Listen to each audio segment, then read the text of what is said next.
ایرو او گوتنه تینه زمان یعنی دبیجه حیاکو گور وان نبه هیچ بشکی کردستان دا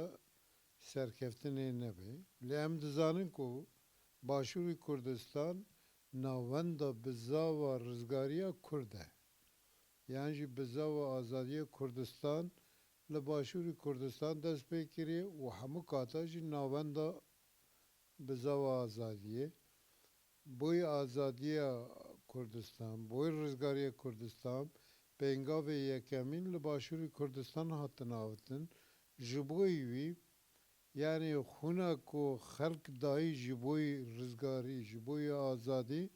تیدا دوران ای وقت دوران قلقان تیدا دخانقن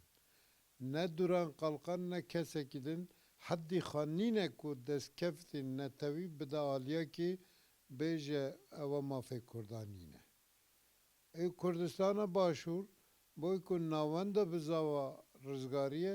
پیوسته کو جهمو بشیدنی کردستان پیشتر آزاد ببه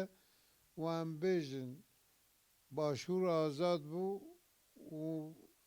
گاو گاو بشیدن جی آزاد ببن بر و کردستان مزنه گاو به آوتن ای کو آزادی باشور ناخوازه آزادی کردستان ناخوازه آزادی کردستان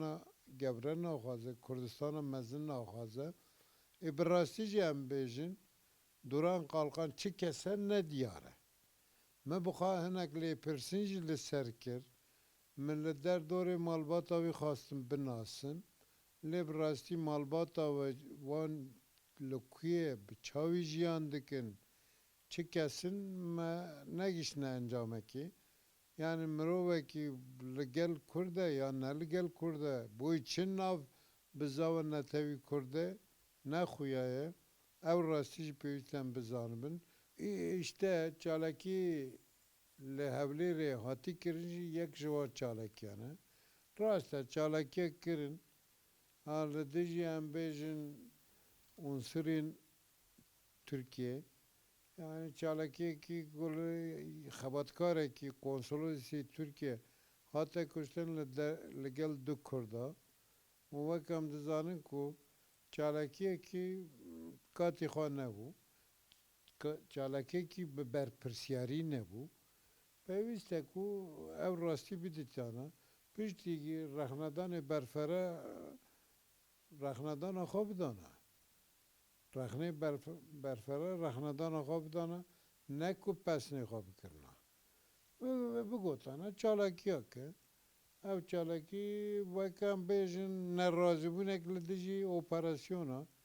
ku bi vî awî daxuyanek bidanî mirov dikane û mehnak bide êlê wek Bawûz Erdal rabe ev çalakiye biparêze